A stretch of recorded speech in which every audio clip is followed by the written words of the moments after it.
No vídeo de hoje nós vamos conversar sobre escolhas de materiais que provavelmente quando a gente estiver dentro de casa convivendo com eles ali no dia a dia, pode trazer algum tipo de arrependimento. Isso porque no final ele acaba não valorizando tanto a nossa casa e dificultando até ali no processo de reforma.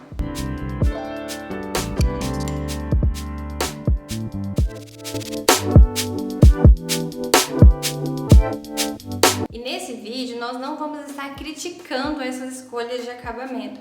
É muito pelo contrário, é mais para abrir o leque ali de opções, trazer um novo olhar sobre um tipo de acabamento, um tipo de material que provavelmente quem está aí do outro lado não teve essa mesma visão.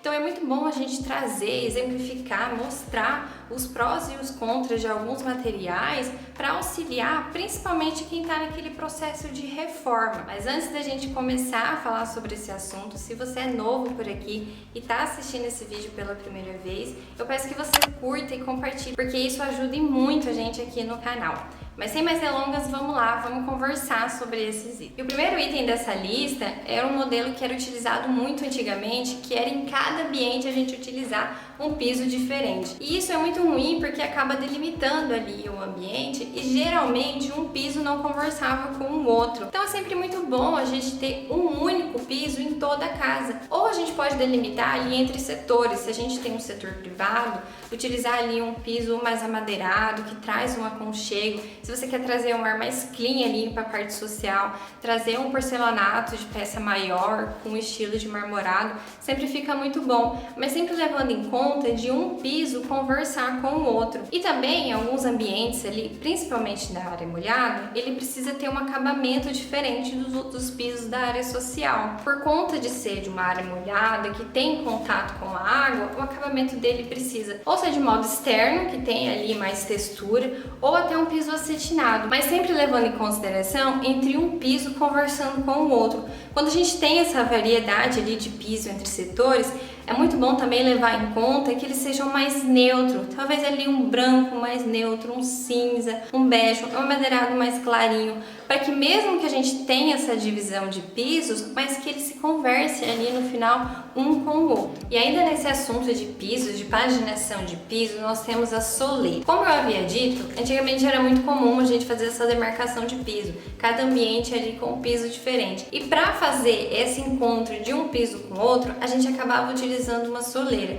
Só que esse recurso, ele não valoriza muito ali a paginação dos pisos, porque ele acaba deixando com um acabamento mais grosseiro, porque geralmente a gente utiliza uma soleira de granito e ele acaba não conversando ali com os pisos que são aplicados. Então, a nossa indicação é que, como eu havia dito, a gente utilize um piso único, mas quando há necessidade de colocar essa demarcação de um piso com outro, a gente acaba utilizando um filetinho do próprio piso, porque assim ele fica muito mais discreto e acaba fazendo ali o mesmo papel que a soleira faria, que é a demarcação. É claro que existem algumas situações que ainda é preciso utilizar a soleira, como ali nos desníveis de uma área interna com uma área externa. Isso porque a gente não pode deixar somente ali no acabamento do piso, porque ele não tem essa durabilidade maior do que uma soleira. Então, nesses casos, o que a gente indica também é que faça somente um filetinho de pedra ali e coloque ali por debaixo de onde a porta bate, porque assim a gente usa uma soleira, só que de uma maneira muito mais discreta. E juntamente com a soleira, a gente gostaria de falar sobre o rejunte. A gente vê muitos casos das pessoas aplicarem a paginação de piso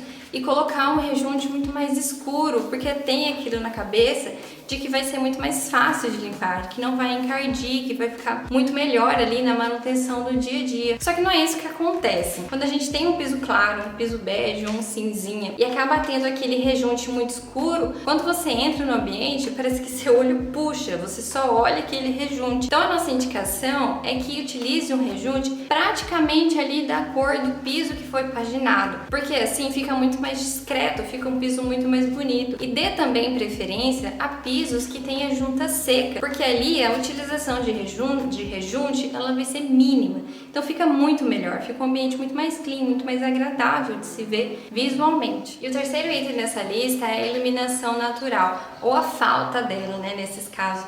E é um item mais complicado, principalmente ali nas reformas, quando a gente amplia, faz ampliação e esse cômodo acaba não tendo abertura ali para o lado externo. Esse é um ponto negativo, principalmente quando a pessoa tem intenção de vender a casa ou de alugar essa casa. Porque a pessoa vai chegar, vai olhar, vai ver que aquele ambiente não tem iluminação natural, não tem uma ventilação maior. Então esse pode ser um ponto crítico. Mas acontece, como eu havia dito, principalmente em reformas. Então nesse caso, o que a gente sugere é que não utilize tantas cores escuras, porque ela acaba sufocando mais o ambiente. Utiliza mais cores claras, mais cores neutras, uma iluminação que traz mais conforto, como eu já disse aqui várias vezes, que é a iluminação neutra e a iluminação amarelada, porque a iluminação e a ventilação natural, ela já é comprovada que ela tem um auxílio muito bom ali na nossa qualidade de vida, principalmente em ambientes de uso mais prolongado, como uma cozinha, sala, um quarto. Mas existem aqueles ambientes também que não precisam ter necessariamente uma abertura para o lado externo, como são os lavabos, em áreas comerciais, também nas residenciais. Então ali você pode até brincar com essa utilização de cores mais fortes, porque são ambientes de uso esporádico, que vai utilizar ali se uma visita chegar ou um cliente chegar,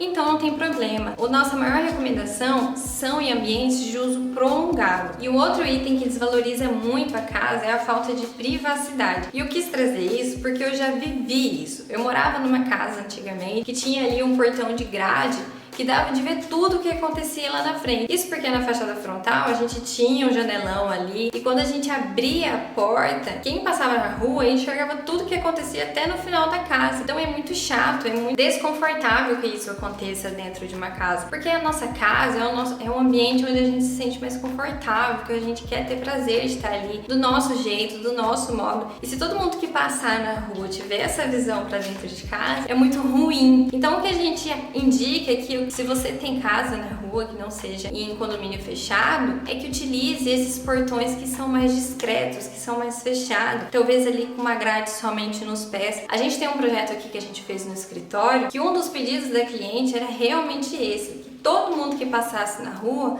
não tivesse visão da casa dela. Então a gente criou ali várias soluções, como as janelas mais baixas, só ali na altura dos pés, para trazer essa iluminação maior ali para a parte da circulação. E todos os ambientes de permanência maior, como os quartos e salas, eles ficaram voltados para o outro lado, aonde o lado externo não tem muita visão ali para o lado interno da casa. Então esse é um dos pontos que acredito eu que seja ali crucial para na hora que você está na procura de uma casa para alugar ou na hora que você está vendendo a sua casa, porque é um ponto muito importante. E o último item dessa lista que eu gostaria de trazer aqui é porque nós estamos vivendo agora mesmo no escritório com uma reforma que nós estamos fazendo para a casa de um cliente, que é a infraestrutura. No dia que nós fomos lá fazer o levantamento e quando a gente pegou ali as plantas da construtora, a gente acabou percebendo que cada cômodo tinha em média de 1 a 2 pontos de tomada. Então você imagina, no dia a dia, quando você está utilizando ali a casa, vivendo na casa, morando na casa, onde você tem pouquíssimo ponto de tomada. Você quer ligar ali um ventilador, um conjunto ali de aparelho para televisão e você não tem como, porque tem pouquíssimas aberturas ali para você fazer. Então esse ponto de infraestrutura é muito bom ressaltar. Quando você está ali arrumando sua casa, talvez para uma venda, abra mais pontos, coloque mais pontos de iluminação, mais pontos de tomada, para que a próxima pessoa que vai ali utilizar a casa, ela tenha esse leque maior de poder utilizar, de poder comprar novos aparelhos. Mas é claro que se você está nesse processo de venda de casa,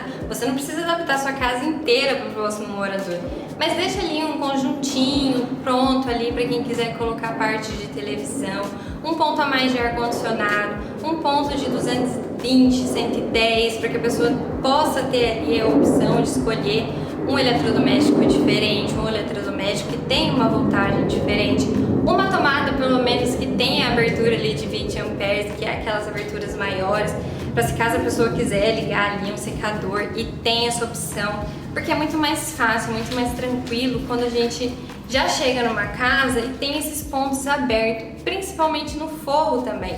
Às vezes a gente utiliza um ponto central ali para cada ambiente. E a gente sabe que dependendo do tamanho do ambiente, um ponto central vai ser muito pouco ali para a gente utilizar durante o dia a dia. Então abra mais pontos ou deixa pontos preparados ali para quem for morar depois de você, tem essa possibilidade de colocar mais iluminação, de abrir novos pontos. Então é sempre muito bom ter uma casa, morar numa casa onde a infraestrutura dela seja adequada para a sua qualidade de vida, porque você vai morar. E esses foram os itens que a gente gostaria de trazer aqui, abrir esse leque, dar novas opções que podem estar acabando aí desvalorizando sua casa. Às vezes você está no processo de alugar a sua casa ou de vender a sua casa e tá um pouco travado. Talvez seja por conta disso, por conta desses pontos. É isso, eu espero que vocês tenham gostado. Espero que vocês curtam e compartilhem, porque isso ajuda e muito a gente aqui no canal. É só isso. Tchau, tchau!